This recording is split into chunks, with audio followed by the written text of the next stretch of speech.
Tuesday, February 24th, 2026, to order. Councilmember Brody, can you lead us in the pledge, please? Please stand. Hand over heart. Ready to begin. I pledge allegiance to the flag of the United States of America and to the republic for which it stands, one nation, under God, indivisible, with liberty and justice for all.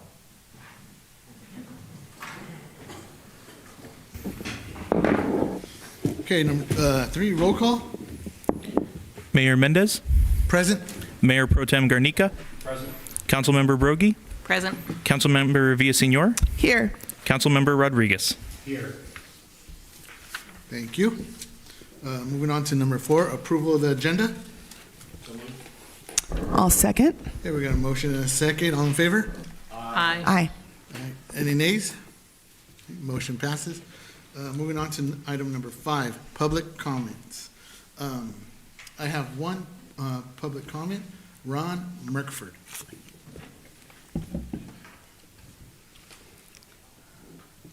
Good evening. Thank you for coming. Good evening. Thank you, council members. My name's Ron Merkord. I live on a ranch over in Bardsdale. And this morning, like I do many mornings these days, I was spending it legally following and photographing ICE activity in our area. So it turns out that we've had quite a bit of increase in the Fillmore, Piru area lately. It's been ramping up quite a bit. And unfortunately, this morning, despite our trying to photograph them and keep up with them, they actually detained someone from Fillmore, from downtown Fillmore this morning. Now, that brings the total for Fillmore to 17 people that have been detained since the beginning of 2025. Now, keep in mind that that's 17 families that have been destroyed. So it actually influences family members, friends, a much larger number than just that 17.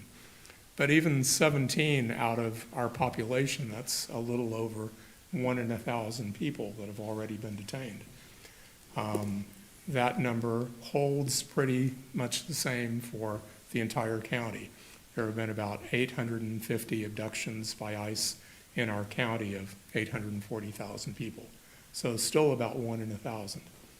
Now, the thing that I think about when I hear those numbers, I mean, just picture 1 out of every 1,000 people right now has been kidnapped off the streets and sent off to put in detention somewhere and basically disappeared. Now, those numbers are increasing so fast, it's going to be not 1 out of 1,000, but pretty soon it'll be 1 out of 100.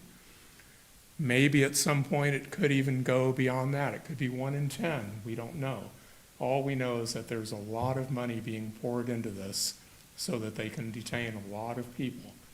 And what it's doing, it's creating terror in our community.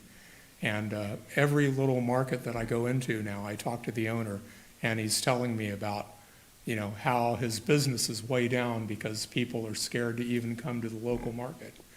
And I don't know what the solution is. I mean, I'm hoping perhaps we can have some kind of a stakeholder meeting between the city council and interested groups, something like that. All I know is that right now our community is rapidly being terrorized. It's changing, and something needs to be done. So I invite you to put your heads together and see what we can do. Thank you. Thank you.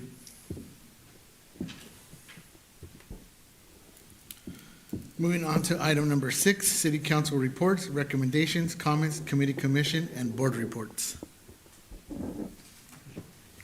I attended the Rotary President-elect Learning Seminar at the Los Angeles International Airport Marriott this weekend. It was Friday through Sunday morning. It was great training.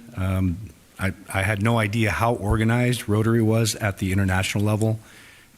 We had over 800 president-elects from the West, just from basically all the Western states. It was the largest president-elect training that they'd ever conducted. The other thing that was of note is that I didn't realize that. So, for those of you that do charitable giving, there are several, online agencies that rank charitable companies or charitable organizations.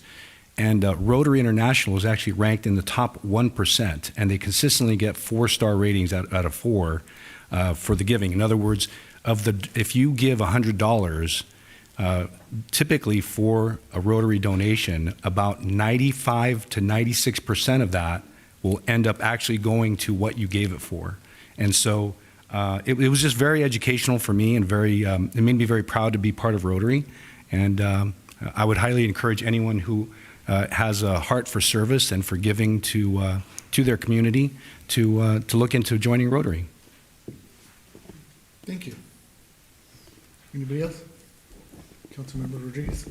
Yeah, I got a couple of updates. So I attended the VCREA meeting last Thursday, and so they had a presentation on the Clean Power Alliance. So they talked about the multi-family program, the cooling program, and a couple of grants with that. And also some talks about EV charging stations around this area. So very excited to hear more about it. I would encourage for those who are looking for more information on this to visit the website.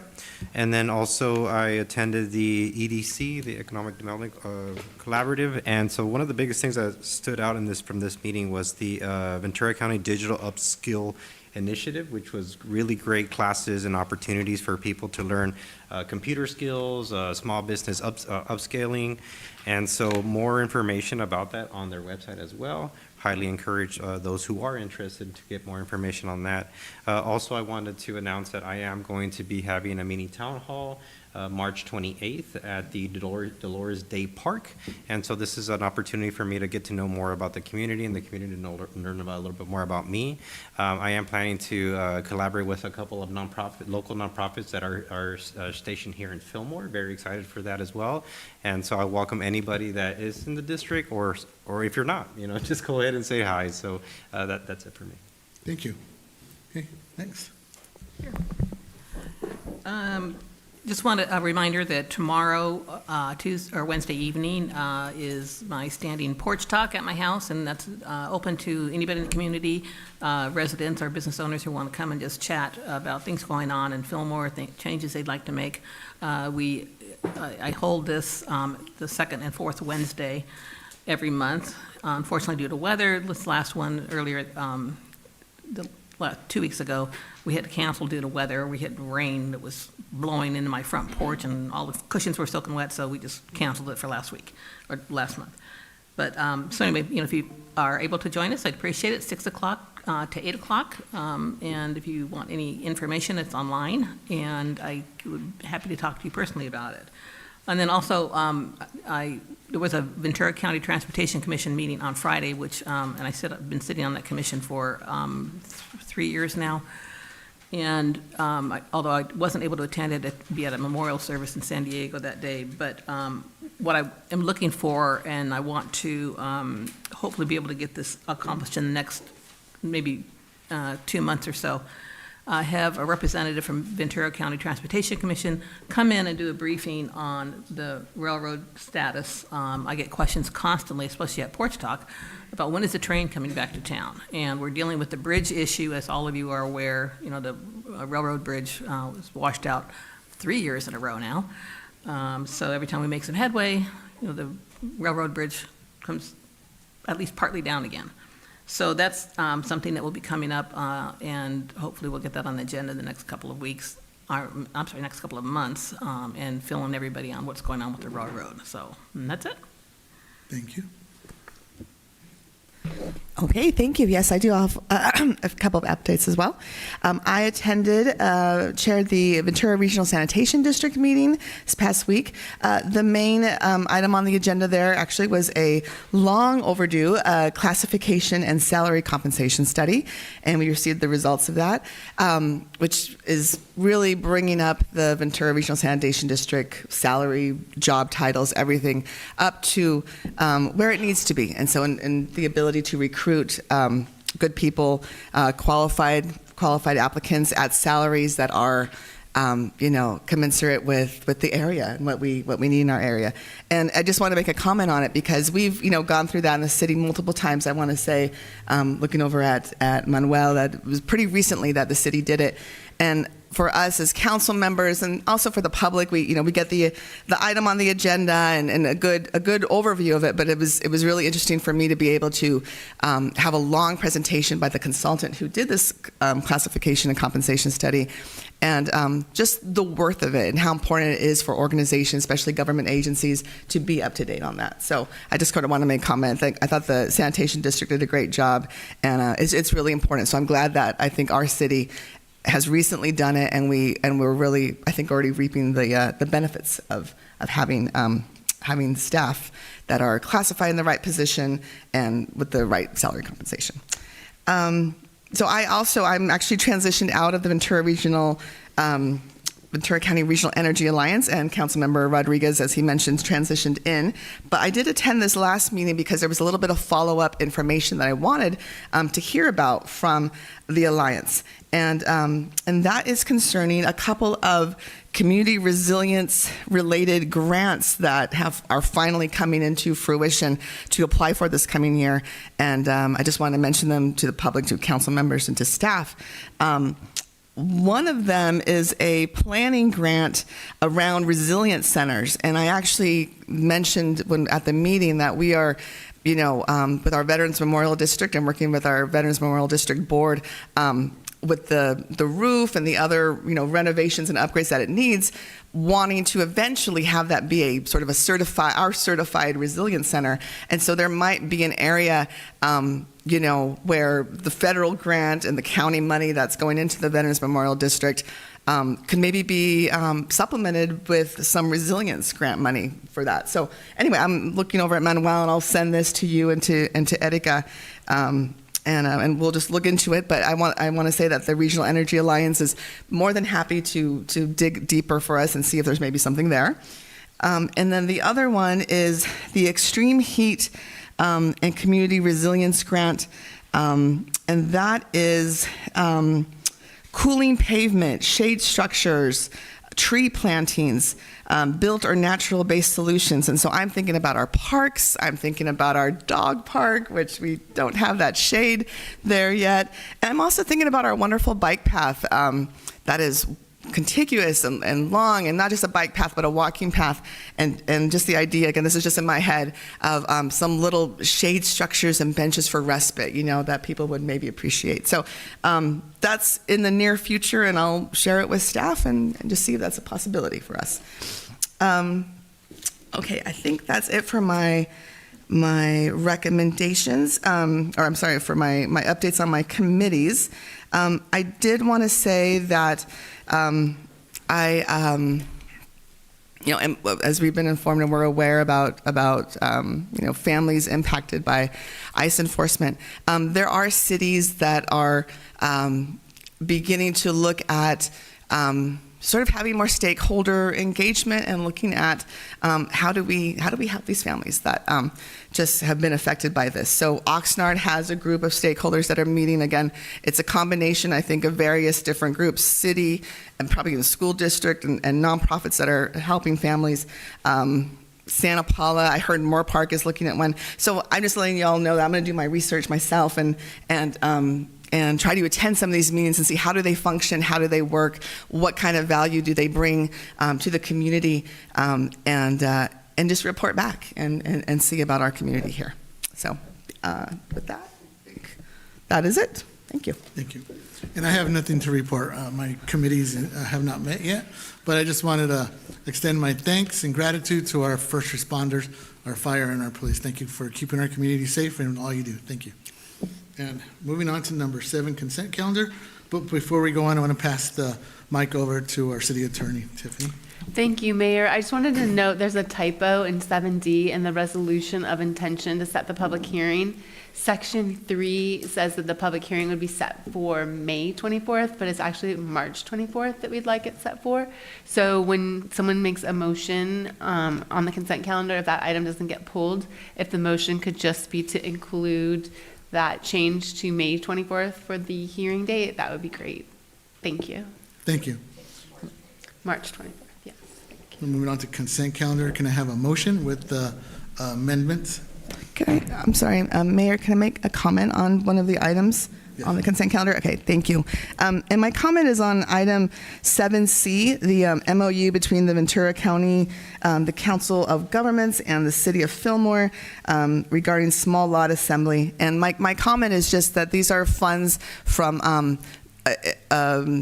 I want to say federally funded REAP money, and I'm so sorry I don't have the acronym in front of me, but these are funds that were actually lost. A lot of some of these funds were I don't know what's the words, were awarded and then very much jeopardized and sort of taken away. And I just wanted to comment and say a big thank you to our fellow council members. I'm not sure if any of us are particularly on the SCAG, or I know we sit on VCOG, but there was a lot of, I just wanted to mention there was a lot of advocacy done to try and bring these funds back to the community. So I think it's wonderful that we are going to be the recipient of some of these for this particular item, the small lot assembly. And thank you to the advocacy to make sure we don't lose those REAP funds, because this is important work done across cities of Ventura County. So thank you to those who worked to bring this money here. Thank you. Thank you. So, And with that, I'll make a motion that we accept the items on the consent calendar with the change to March 24th on item 7D. thank you. We got the motion with the amendment. Can I get a second? I'll second. We got a motion and a second. All in favor? Aye. Aye. Any opposed? Motion passes. Thank you. Moving on to item number 8, new business. 8A, appointment of primary and alternate delegates to California Joint Powers Insurance Authority Board of Directors. Okay, Manuel Minjares here. I'm presenting this on behalf of City Manager Erica Herrera, who couldn't be here today due to illness. And so this item comes to us on a yearly basis. This is for the California Joint Powers Insurance Authority Board of Directors, their annual conference, and we're here to appoint a member of the City Council as the primary delegate, and then appoint an alternate delegate. And so what we've done in the past is I think last year we had appointed John, I think Councilmember Garnica was appointed, and then Mayor Mendez was, and then Erica was also appointed as an alternate, and she's been a regular at attending these events and has expressed her interest in being considered an alternate again. And so with that, we'll leave it up to the council for any questions or to make a motion. Just a comment. So I've been on the appointed person. I would like to continue that if it pleases the council. I think it's good to have continuity in something like this. So. That was going to be my suggestion. Well, then I'll just make a motion then to nominate that the standing members remain the same. And we're going to assume that Erica would like to stay as an alternate as well. Yes. Okay, I'll second that motion. Okay, we got a motion and a second. All in favor? Aye. Aye. Any opposed? Motion passes unanimous. Thank you. Thank you, Councilman. Moving on to item 8B, approval of the contract for the 3rd of July Community Fireworks Show to be provided by Pyro Spectaculars, Inc. Good evening, Mr. Mayor, council, staff, and citizens. I'm here to present the request for approval for the contract for the 2026 aerial fireworks display for the 3rd of July, and that contract is with Pyro Spectaculars. Our recommendation is to approve the appropriation of $32,000 for the July 3rd Community Aerial Fireworks Display, pending the approval of the Fillmore Unified School District. We do have that permit in the process.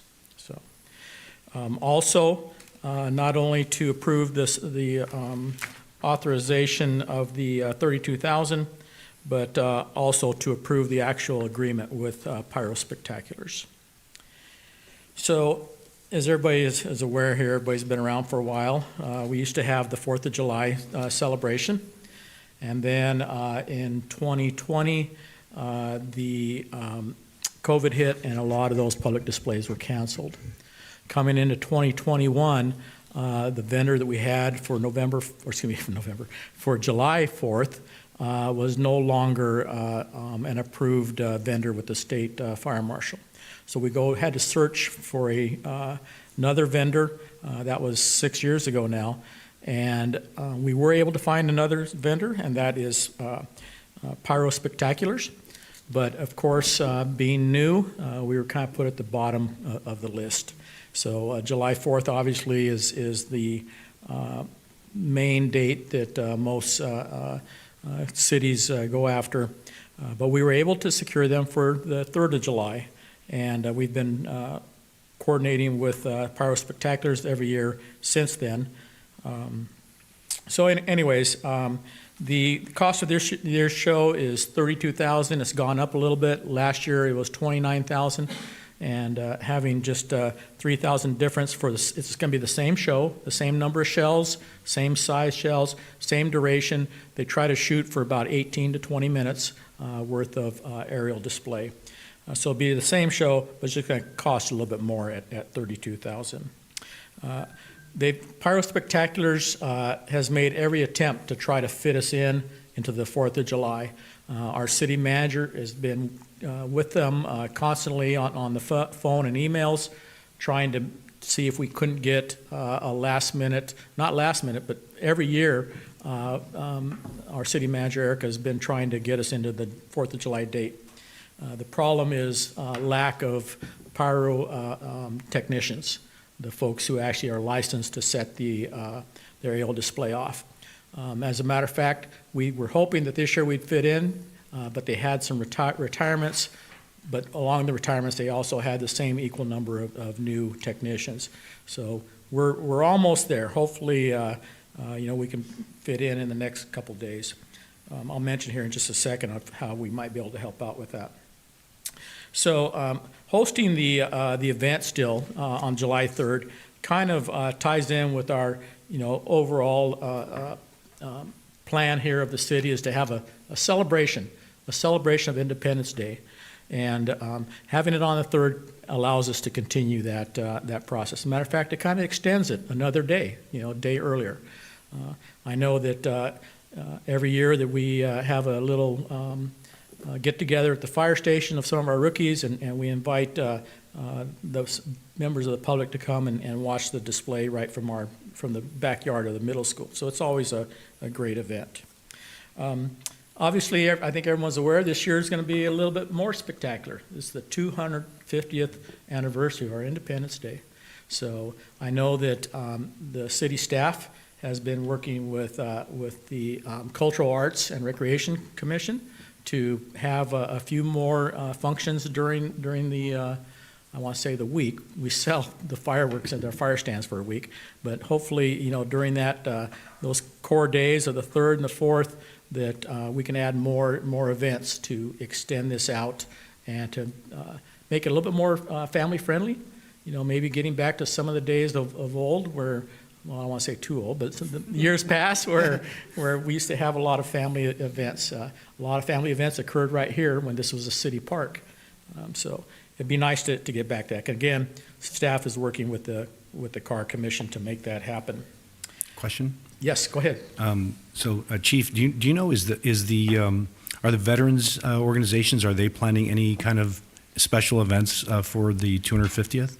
So I'm not aware yet of anything specifically from the veterans, but I do know that the Sespe Creek Car, forget the official name of it, Car Club is including something a lot more than the normal event. And I know that a lot of their members are the veterans, so I anticipate that there will be something additional. Obviously, that'd be a great opportunity for them to, or for us to honor them. Yeah. Okay, thank you. Yeah. Okay, so let's see. Also, we know that this kind of, I'm jumping around a little bit, but I want to go ahead and since I was talking about having bigger and better shows and all that, this all falls in line with our goals, our core goals of community engagement and organizational excellence. So we hope to be able, we always draw in thousands of people anyways for the 4th, right? Well, with the 4th of July aerial fireworks show being on the 3rd, we can expand that and hopefully we'll draw in even more tourism and be able to highlight and showcase what Little Fillmore is all about. So, So again, the cost is $32,000. We're working consistently with Pyro Spectaculars to try to get it for the 4th of July next year. But again, the 4th of July is a premium day. So if we are able to connect for next year, 4th of July, it'll probably be anywhere from 4,000 to 8,000 more just for the date, just for having it on the 4th. So that's a consideration. So, Chief? Yes, sir? I have a question. Yeah. Does that offer that was made last year, if we could find an individual in town, or Absolutely. that could get trained, does that still stand? If we could That maybe- still stands. Okay. That So still just put that stands. word out there that if there's somebody interested that wants to be trained. Absolutely. So to highlight what you were asking, again, because there is a shortage of technicians, if we're able to provide our own, which would require a lot of training. It's not just hey, sign up and Right. I know how to push a button to make it go boom. There's a lot more to it than that. But if we have somebody that's dedicated in the city or dedicated to the city of Fillmore, we can put them in the pipeline to have them trained up, and then we will always have ours. We could always have our own technician, fireworks provided by Pyro Spectaculars on the 4th of July. So, and then of course, if that person's licensed, then they can do other shows as they want. But we definitely, the fire department, the city manager has expressed the interest in supporting anybody who would like to do that. As a matter of fact, if anybody who's listening is interested or sees this later on, contact the city manager's office and they can fill you in on all the details. And Chief, is that just one person that could do that? No, Or does it take a absolutely. team? It's, again, they are really hurting for technicians. So anybody who's interested, I would, and I'm sure there's other parameters, certain age and certain background checks and so forth. But yes, anybody who's interested, as far as I know, there's not a cost directly to the city for that. Although the fire department, again, would support them with whatever we need to get them trained up. So, but yes, it is open to anybody who wants to express interest.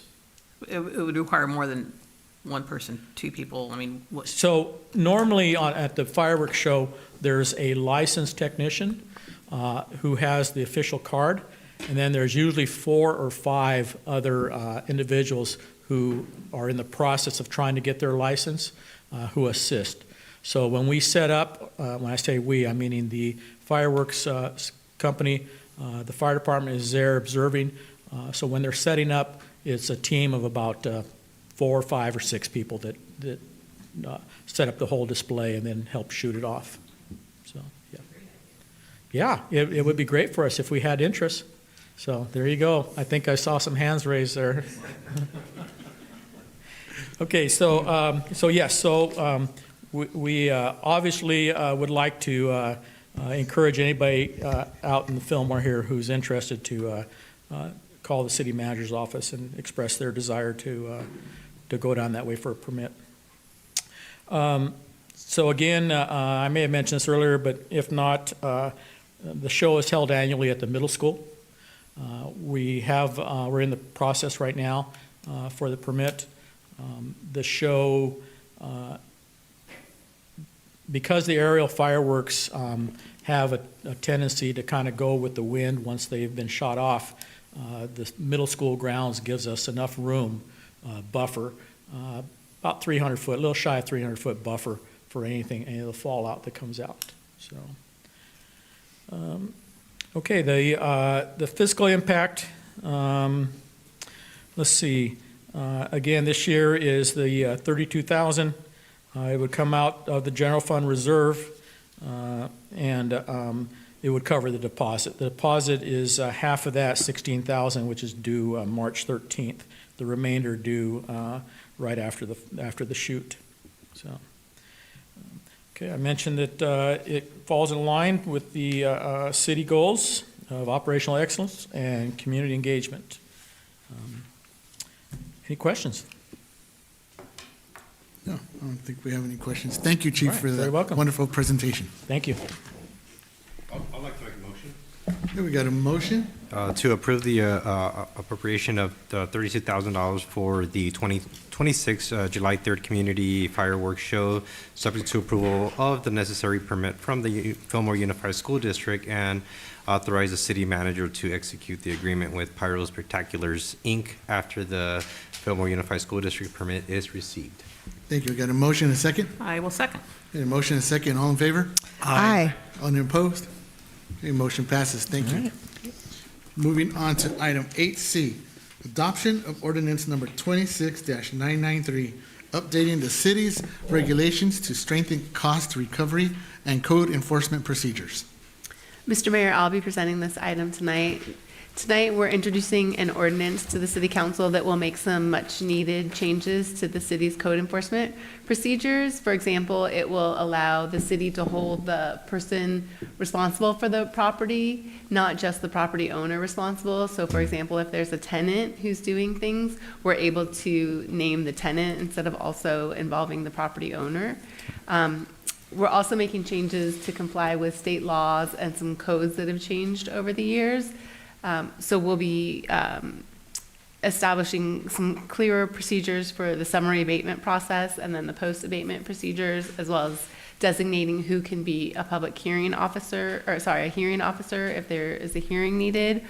We'll be adding a prevailing parties attorney's fee provision consistent with state law. Right now it's one-sided. We'll be improving the cost recovery mechanism through nuisance abatement liens and special assessments. And we will be, just as I mentioned, overall modernizing the code enforcement framework for these types of administrative procedures to align with statutory authority and best practices. Please let me know if you have any questions. Thank you. Thank you. Questions? No? Discussion? No? Can I have a motion? I'd like to move that the City Council approve the first reading, introducing ordinance number 26-993 to amend Article 2 of Chapter 1.09 of the Fillmore Municipal Code, Administrative Remedies, Continuing Violations. The ordinance is intended to strengthen the city's enforcement authority, improve cost recovery procedures, and enhance procedural safeguards to ensure the compliance with constitutional due process requirements. I got a motion. Can I have a second? I'll second it. Okay, motion second. All in favor? Aye. Any opposed? Motion passes. Thank you. Thank you. Moving on to item number 9, city manager verbal report. Okay, thank you, Mayor. I'll try to make this quick, but I have a couple that may take a minute or two. So to go get right ahead with it, ERF grant update. As I mentioned in the last update, our staff had gone out on just started with a training. It was a 2-week training. It just ended yesterday. It was a community health worker mandatory training that Turning Point Foundation requires their outreach staff workers to attend.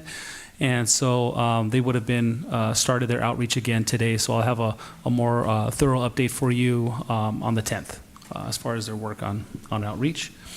As far as well number 10, I do have quite a long update. Really, it's information that was emailed to you previously. I think the last update was sent to you on the 14th. And so, you know, they've drilled down to a depth of 614 feet. They needed to complete a geologic survey, and that was done. And they got some good news in terms of what's referred to as the deviation. The driller's not concerned with that, the amount of deviation there, so that was good. And so, as Joe had put it, because they don't have a well-defined isolation zone in the natural formation, we know what that means, right? The city will save approximately $75,000. That's what's most important, right? That's some really good news. And they'll forego sampling at that particular stage. They have strong indication of water quality from well number 5 and will conduct sampling at different elevations once the screen is installed and adjust that if necessary. And finally, because the full 600 feet consisted of essentially the same formation, there was a good likelihood that water quality will be consistent throughout. So that's really good news. So as of last week, the driller was working on cleaning up the site and backfilled the hole to prevent collapse. And they will be off-site for approximately 2 weeks. So for last week and this week, they're off-site. And during that time and during this week, they're going to be finalizing the well design, and materials are going to be ordered. Also on the staff end, Joe's going to be working with Angel to update the project timeline on our website, and we'll be making announcements on our social media as they become available. Any questions on that? I don't know if I have a whole lot more to offer besides that without Joe being here, to be honest. So an update on the C Street Sewer Project. The most difficult portion of the project has been completed, and that is what's referred to as the jack and bore installation of the sewer under the railroad tracks between Old Telegraph and Hawthorne Drive. As a result of this, the southbound direction of Goodenough Road going towards Highway 126 will be reopened this Friday, the 27th. And there will be periodic closures of the southbound direction, and those will be necessary in the coming weeks as other portions of the project, such as the installation of a storm drain and pavement repairs, are completed. And overall, the project is ahead of schedule, and we anticipate a full reopening mid to late March. So just to reiterate, so they've completed the most difficult part, which was boring underneath the train tracks, right? That's correct. And so now they're going to be working on the part that's the street, and they can do that by alternating the traffic. Is that right? That's correct. Okay, thank you. Yeah, you got it. A short update on the Business Roundtable meeting. We've created a new web page under Economic Development for the Business Roundtable, and this includes previous agendas. So if somebody hadn't been able to attend a meeting, they can always get a hold and download previous agendas there and our meeting minutes. They can also register to be notified about upcoming meetings, and receive a calendar invite if they'd like to use that. And then they'll also have upcoming meeting dates and locations. Right now, we currently have the next 3 meeting date and locations posted on our website. Business owners did request at our previous meeting that our business roundtable meetings are productive, and they requested those to be held on a monthly basis. And because of that, we've scheduled our next meeting on March 2nd at 8:30 in the morning at the Fillmore Town Theater. So we'll be putting information out on our social media to invite members of the business community to come in and partake and engage with us and get the resources that we're going to be providing to them. And we did send out a survey to the businesses that have registered with us. And what we're looking for is to gauge their interest in future agenda items and get ideas for workshops and other resources that they're interested in. So that went out. Okay. And Manny, quick question Sure. on the Business Roundtable. Are the numbers pretty much staying the same with regard to the participants, or is it increasing? Are you seeing fewer, or is it? Yeah, I'd say from just gauging from the previous meeting to this last meeting, we did have an increased number of businesses. I think with the previous meeting, we did have a drop because we had changed the date, and that Right. that had been an issue. So I think we're getting a pretty consistent number of businesses, and we had a couple of new faces in the crowd, so that was encouraging. Great, Yeah. thank you. And any other questions? That was it for my update. Thank you so much. No, I did have one quick comment. So during our follow-up discussion, or follow-up meeting, I guess after kind of an after-action meeting with the city manager and Manuel and the mayor, I did bring up again the idea of having us participate in some kind of or look at participating in like an aerospace or business show. And it was brought to my attention that we already do that to some degree. We go to Las Vegas for, I guess there's a big trade show. ICSC? Okay, so I still would like to see if we can't do something as a council or put it on the agenda, or I don't know how we would do it, maybe give direction to the staff to look into what it would take to actually, instead of just walking the show, maybe have a booth where we can solicit businesses to come to Fillmore. So if I can get some support on that, at least to maybe get some a staff to look at that, I think that'd be a great idea for the city. Yeah, I agree with that, although I did have a conversation with our city manager about that about 3 weeks ago. Okay. And I pointed out to her that that's something, the ICSC in Vegas, this International what is it, Manny? International Conference of Shopping Centers. So it's an international. It's shopping centers, yeah. Yeah. You find vendors and businesses anything you can think of there. And I did attend, but in my recent conversation with their city manager, she indicated that they were talking about possibly attending again, but when you figure out the cost factor, and Vegas is really expensive now for hotels and whatnot, she is of the opinion now that at this point that it is not cost effective for us to do that yet, and there's a certain number of population of a community that really benefits by attending that, and we're not there yet. We're not at 20K So, yet. Yeah. So that's, although, I don't know about the setting up of a booth and So- soliciting, that might be a little different. Yeah, so again, when I was at the Medical Device and Manufacturing Show at the beginning of February, the cost for having a booth for a 10 by 10 foot booth was about $5,300 to be an exhibitor. Now, to just attend, if you know someone at the show, they basically can get you tickets, so it's basically free. However, I don't think that gives you quite the impact because, again, the whole reason I got this idea was the city of Houston or one of the districts around Houston had a 20 by 10 booth, and they had all kinds of advertising leading into the show, indicating that, hey, we're open for business, and we want you to come to this district so that we can obviously improve the economics. And I thought that was a great idea. So. And there must be something besides ICSC on other avenues to pursue, other events or things where, that's the biggie. And again, it's international, but. So that, I guess to me, that's very targeted to shopping centers. It's not. This is how we got Sonic. Yeah. No, well, okay, I guess that makes sense. Okay. Yeah. It's a whole wide range of businesses. I should say this is how we're getting Sonic. But perhaps we could have maybe staff look into it and see what other trade shows there is that the city could benefit from being having a booth, not as participants, but having a booth there and soliciting business. Yeah, just exploring which way would make the most sense, I think is what I would be. I would support a staff report to just to do a little research, find out more. Okay. So sounds like we've got three. Any other supporters? Yeah, I would be in favor of that, Kerry. Okay, so it sounds like all of us are in support of that. Okay. Okay, got it. So are you clear, though, on direction? I want to make sure I didn't, muddle the waters. No, very clear. Crystal. Okay, crystal clear. Okay, great. Thanks, Manuel. Council member.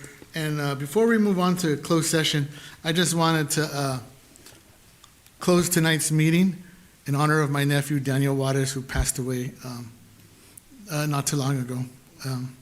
It was hard, and we love him. So I know we're going to go into closed session. So before we sign off to closed session, I just wanted to honor his presence at this meeting. Thank you. And now we'll move on to closed session. Okay.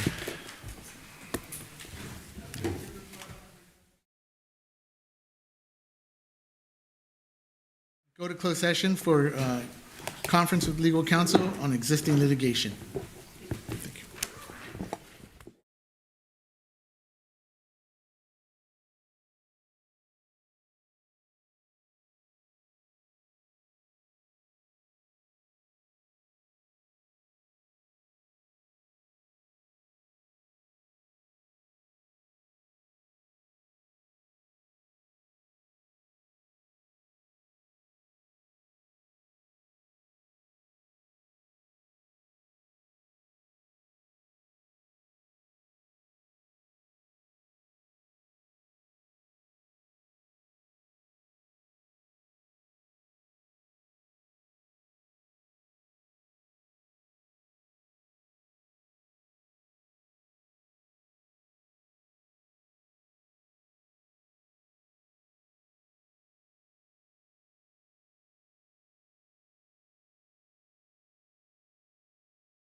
Council met in closed session for existing litigation, no reportable action. I will adjourn this meeting to our next regularly scheduled meeting at 6:30 PM on Tuesday, March 10th, 2026, right here at City Hall. You all have a great evening.